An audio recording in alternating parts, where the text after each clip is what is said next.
എണ്ണിത്തിട്ടപ്പെടുത്തുന്നത് അസാധ്യമായ കാര്യമാണ്. അതുപോലെ തന്നെയാണ് മനുഷ്യ മനസ്സിന്റെ വ്യാപ്തിയും.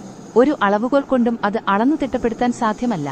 മനസ്സിന്റെ താപം ചഞ്ചലമായ മനസ്തീഷ്ണമായ ചിന്തകളിൽപ്പെട്ടു ചുട്ടുപൊള്ളുക തന്നെ ചെയ്യും. കർമ്മഫലം. ഒരു മനുഷ്യൻ തന്റെ ജീവിതത്തിൽ ചെയ്ത എല്ലാ പ്രവൃത്തികളുടെയും ഫലങ്ങൾ അനുഭവിച്ചു തന്നെ തീർക്കണം. കാരണം വിധികർത്താവ് ദൈവമാണ്. മരണമെന്ന യാഥാർത്ഥ്യം. മരണത്തെ കൂട്ടുപിടിച്ചൊളിച്ചോടാൻ ആർക്കും സാധിക്കില്ല.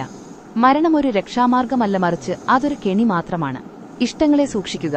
പ്രിയപ്പെട്ടവ നഷ്ടപ്പെട്ടതിനു ശേഷം അതിനു പിന്നാലെ പോകുന്നത് ഏറെ കഷ്ടമാണ്.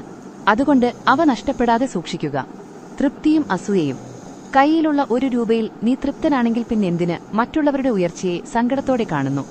വിശപ്പിന്റെ വില. 3 നേരം വയറുനിറയെ കഴിക്കുന്നവൻ എങ്ങനെ പട്ടിണിയുടെ വില അറിയാനാണ്? സ്നേഹവും ആത്മാർത്ഥതയും. ആത്മാവിനെ സ്വയം കൊല്ലുന്നവർ അഹങ്കാരികളാണ്. ആത്മാർത്ഥമായ സ്നേഹം ഹൃദയത്തിൽ നിന്നാണ് ഉണ്ടാവേണ്ടത്. തിരിച്ചറിവ്. കൂടെയുള്ളത് അഭിനയിക്കുന്നവനാണെന്ന് അറിഞ്ഞാൽ പിന്നെ കഥയറിയാതെ ആട്ടം കാണരുത്. നിഷ്കർഷകൾ. പ്രണയം ഒരിക്കലും ഒരു ഉപാധിയാക്കരുത്. അതുപോലെ നിശബ്ദതയെ ഒരു ആയുധമാക്കുകയും ചെയ്യരുത്. ക്ഷമ. പ്രിയപ്പെട്ടവരുടെ നന്മയ്ക്കുവേണ്ടി മാത്രം ക്ഷമിക്കുക. ഉയർത്തെഴുന്നേൽപ്പ്. തോൽക്കുമെന്ന് ഉറപ്പുള്ളിടത്തുനിന്നും പിന്മാറരുത്. അവിടെ നിന്നാണ് തെറ്റുകൾ തിരുത്തികാവ്യ ഭംഗിയോടെ ജീവിതത്തെ പുതുക്കിയെഴുതി ഉയർത്തെഴുന്നേൽക്കേണ്ടത്.